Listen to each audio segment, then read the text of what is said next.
अस्सलाम वालेकुम। आज हम बात करने वाले करप्शन के बारे में। तो अब चलते हैं हम तनवीर साहब के पास, जिनसे हम बातचीत करने वाले हैं। अस्सलाम वालेकुम तनवीर भाई। वालेकुम सलाम भैया आसिफ।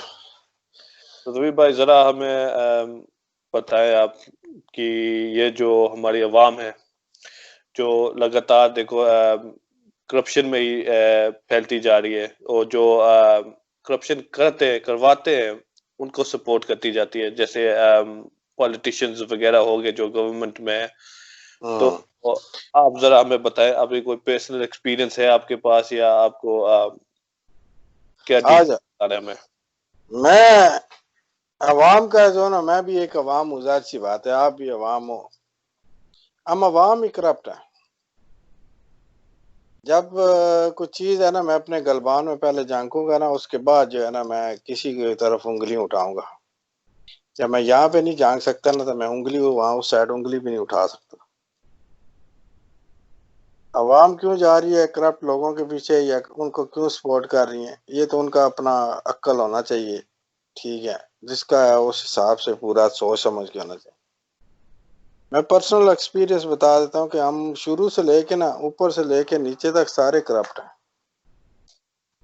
तो हो सकता है कुछ हैं अल्लाह के नेक बंदे होंगे जो इन चीज़ें, ये ना जबरदस्ती की रिश्वत भी लेते हैं। जबरदस्ती की रिश्वत लेके बंदे को ना जहन्नम में भेजते हैं। लेने और देने वाला दोनों जन्मी है। अब कई जगह पे ऐसा आ जाता है, आप खड़े हो, पुलिस वाले ने रोक दिया, रिश्वत ले रहा है, अगर आप नहीं दोगे उठा के अंदर डाल दे, तो इज्जतदार बंदा है, उसकी इज्जत चली जाती है। तो अब उसके लिए इज्जत चली जाएगी, और या खुआर करेंगे, खराब करेंगे, या आपकी फैमिली के साथ होगे, तो क्या करोगे? दे दोगे, 250 100 500 दे दोगे। अब रिश्वत उसने ली है, जहन्नमी तो हो गया। अब जो दे रहा है वो क्या करे? उसको भी तो उन्होंने साथ गुनहगार कर दिया। ठीक है ना? अब ले तो जबरदस्ती रहा ना भाई, मेरा तो दिल नहीं करेगा मेरे को कोई रास्ते में रोके ऐसे ले ले। ठीक है। तो उसके अलावा छोटी छोटी चीजों पे है ना, उसके अलावा करप्ट है, बहुत ज्यादा करप्ट है। आज आपको एक पर्सनल अपना एक्सपीरियंस बताता हूँ। मैं अब्रोड से पाकिस्तान जा रहा था। तो मोस्ट ऑफ पीपल दूसरी फ्लाइटें बुक कर देते हैं, मैंने अपनी पाकिस्तानी एयरलाइन चूज की। मैंने कहा वही इसी को चूज करते हैं, जाहिर सी बात है। जब भी की मैं अपनी करता हूँ, कोशिश करता हूँ। तो हालांकि थोड़ा सा और उनके एक्सपेंस भी आ जाता है, महंगी आ जाती है, लेकिन को नहीं, बंदा जाहिर सी बात है थोड़ा सा उनको फर्स्ट रखता है ना। कोई भी मुल्क का अपने मुल्क के लिए करना चाहिए। ये किसी के ऊपर एहसान तो है नहीं, क्योंकि जिस मिट्टी ने जहाँ पैदा हुए हैं, जिसकी खुशबू में पले हैं, तो आज आके उसके बारे में तो नहीं कह सकते। लेकिन हाँ, उसके जो लोग हैं जो गलत हैं उनके बारे में कहना चाहिए। मिट्टी के बारे में नहीं कह सकता। जो मिट्टी में पैदा हुआ, उस मिट्टी में मैं खेला हूँ। तो वहां से जब एयरपोर्ट के लिए गए, तो मैंने सबसे पहले उनको कहा, छोटे बच्चे थे मेरे साथ, 2 साल से कम 2 बच्चे थे। तो मैंने गया, उनको कहा कि मैंने इस तरह मुझे फ्रंट सीट दे देना। फ्रंट सीट पे है ना कि बच्चों की बेबी कॉट वगैरह होती हैं, जो नॉर्मल हर एयरलाइन में होती हैं, आपको भी पता होएगा। जी बिल्कुल। तो उन्होंने खैर दी, सीट नंबर हर चीज दी। जब मैं वहां से अंदर चला गया, बैठा, तो और भी बंदे थे जिन्होंने मांगी है। और जब एयरपोर्ट के उसके जहाज के अंदर जाके बैठा ना, तो जहाज के अंदर बैठने वाली चीज, उसके बाद फ्रंट वाली सीटों पे जब मेरी नजर पड़ी ना, मुझे पिछली सीट मिली। बैठ गया। मैंने बोला हो सकता है बाकियों के बच्चे हैं उनको बिठा देंगे, ये हो सकता है मुझसे पहले किसी ने, जाहिर सी बात है, इसकी रिक्वेस्ट की, और उनको मिल गया। 10 नॉर्मल बैठ गए सुकून से। जब जहाज उड़ने लगा, उड़ भी गया, उसके बाद देखा मैंने फ्रंट सीट सारी खाली है, एक पार्ट्स की नहीं। जितने आगे से लेके पीछे तक जितने पार्ट्स बनते हैं ना, उनकी फ्रंट सीट सारी खाली है। अगर 6 पार्ट बनते हैं, 4 बनते हैं, 3 बनते हैं, 7 बनते हैं, जितने बनते हैं पार्ट्स ना, ठीक है, वो सब की जो फ्रंट सीटें वो खाली हैं। और लोगों के पास बच्चे उठाए हुए हैं, वो जिन्होंने सब ने रिक्वेस्ट, मेरे सामने लोगों ने भी रिक्वेस्टें की थी, किसी एक बंदे को इंक्लूडेड मी वो फ्रंट सीट इन्होंने नहीं दी। अब उसके पीछे मैंने बोला चलो हो सकता है, फिर भी देखो सारी सीटें खाली फ्रंट वाली। फिर इतने में खुद चल के आए जी, ऑफर करने के लिए आए, अगर आप रिलैक्स होना चाहते हैं, वो अगली सीट चाहिए तो आप वहां पे चले जाए। मैंने कहा चलो ठीक है, हो सकता है, खुश हो गया भी उस सीट पे चले जाएंगे, बच्चे रिलैक्स हो जाएंगे। मैंने ऑलरेडी रिक्वेस्ट तो की थी उनसे। जब उस सीट पे मैं बैठा, इतने में साथ वाली सीट पे एक और बंदे ने वो भी आ गए, उनके बच्चे थे साथ ही। उन्होंने जी कहा जी इसके चार्जेस लगेंगे जी पाकिस्तानी कोई 7,000 है या 8,000 पर सीट। अब वो मेरे पास दो सीटें थी, उनके मैंने पाकिस्तानी 16,000 दे दिए, क्योंकि मैं ऑलरेडी मूव होके आगे आ गया था, प्लस जाहिर सी बात है छोटे बच्चे थे, ठीक है। और दूसरा मेरे साथ में जो बंदा था उसने कहा मैं नहीं दे रहा, नहीं ये PIA का रूल है, अब हम ऐसे सीट नहीं दे सकेंगे, आप अगर रहेंगे पैसे देते हैं तो बैठ जाए, नहीं तो नहीं। उस बेचारों को बच्चे समेत उठा के पीछे रह गया, वो सीटें खाली आई। सिर्फ इन्होंने फ्रंट पे करने के लिए इसलिए सीटें नहीं देते कि आपको एक्स्ट्रा पैसे चार्ज कर सकते हैं इन अंदर। मैं ये यूरोप और पाकिस्तान की फ्लाइट की बात कर रहा हूँ, बाकी मुझे एक्सपीरियंस नहीं, मैं इसकी बात कर रहा हूँ, ठीक है। वहां से जब पाकिस्तान से वापसी आए फिर भी यही हिसाब हुआ, फ्रंट सीटें सारी खाली, ठीक है, सारी खाली। वहां पे जो बच्चों वाले वो रिक्वेस्ट कर रहे हैं, फिर मैं मूव हो गया। एनीवे 8-9 हज़ार तो जाहिर सी बात है, मेरे साथ बच्चे दे रहे, थोड़ा रिलैक्स होके सफर करता है बंदा। ये इनका लेवल है। ये बंदा सोच के ना अपने आप को ना बंदा शर्म आती है। अब बंदा उनसे मुंह मारी तो नहीं कर सकता, जाहिर सी बात है, वो अमला तो नहीं है खाली। अब अमले के साथ और भी बंदे इन्वॉल्व होंगे, अब अमले के ऊपर कहां तक ये इन्वॉल्व होंगे। अब बेचारे वो जो अंदर काम जा वो कर रहे हैं, बेचारे किस चीज की तनख्वाह लेते हैं, हम भी परदेश में, फिर बेचारे हम भी हुए, तनख्वाह वगैरह हर चीज लेते हैं। अब बंदा उनसे बहस करने लग जाए, उनका सफर जो है ना, अपना सफर माड़ा बुरा करो, लेकिन उन्होंने सफर तो बुरा कर दिया ना, ठीक है। एक बंदा जब कह रहा है उन्होंने बच्चे हैं जिनके पास वो सीटें इसीलिए तो बनी है किसी एयरलाइन में चले जाओ, बल्कि उनको बोलना भी नहीं पड़ता, वो टिकट पे अगर देख लेते हैं बच्चा कितने साल वो खुद दे देते हैं,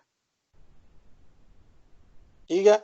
यहाँ से कोशिश लोग मेरी तरह मैंने कोशिश करते हैं चलो यार अपनी में जाएंगे, और इनकी यहाँ तक ये हरकत है, ये करप्शन का लेवल है भाई, पैसों का नहीं, 8,000 का ना, आप 8,000 वो टिकट में चार्ज कर लो,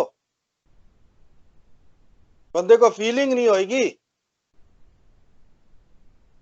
अब अगर वो है चलो जी फ्रंट सीट का 8,000 चार्ज कर लो पहले ही, अब वो 8,000 किसके पास गया।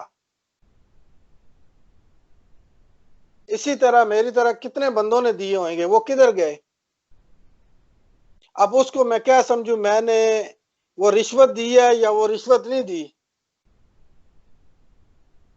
अब वो किस क्या कैटेगरी में आएगा। एनीवे उन्होंने रसीद वगैरह बना के दी है, रसीदें मेरे पास पड़ी हुई हैं, लेकिन बात है कि ये करप्शन में आएगा या नहीं आएगा। अगर 8,000 फ्रंट सीट का आपने किसी को नहीं देनी, सारी एम्प्टी रखी हुई है, खाली रखी हैं, अगर आपने देनी किसी को है नहीं वो सीटें, ठीक है, तो अगर आपने 8,000 अंदर वो लेना है तो इससे बेटर है वो 8,000 फ्रंट सीट का एक्स्ट्रा लगा लो। जब बंदा बुक करेगा बता देंगे जी हाँ जी ये फ्रंट सीट पे अगर आप ले रहे हो ये 8,000 एक्स्ट्रा है, तो दे देंगे भाई, वो देने की बात नहीं है। जहाँ पे बंदा 2, 2.5 या 1.5 लाख अगर दे सकता है ना, 8,000 भी दे सकता है। लेकिन वो 8,000 जो है ना, वो आप समझ नहीं आ रही वो किस खाते में जा रहा है। ठीक है। और जो वहां पे बैठे होते हैं उनका काम होता है, उनसे जब साहब ने रिक्वेस्ट की है, मेरे सामने रिक्वेस्ट की है और मैंने भी की है, और उसके बाद जब बंदा अंदर जाए, भाई वहां पे कह दो नहीं भाई वहां अंदर उसके पैसे लेते हैं, क्यों, पाकिस्तानी एयरलाइन है। इसलिए करप्शन का जिसका जहां पे बस चलता है ना, वो वहां करता है भाई। जी, लगता है जैसे कि जहां मौका मिला वहां फायदा उठाने की कोशिशें कर ही लेते हैं। हाँ, जहां पे जिसका ना, सबका मैं नहीं कहता जी, मैं कहता हूँ कि अल्लाह की जात ना रिस्क हलाल दे। और मैं बच्चों के मुंह में जब खाना एक डालता हूँ ना बच्चों के मुंह के लिए, उसमें मैं सोचता हूँ कि उसमें हलाल ही जा रहा है ना। क्योंकि जब बंदा अपना, हम लोग यार मजहब का इतना होने के बावजूद हम खुद उसी रॉन्ग साइड पे हैं। ठीक है। आराम की तरफ हम जा रहे होते हैं, पता नहीं लोगों का दिल उठा हुआ है, क्या मैल सी कौन सी जम गई है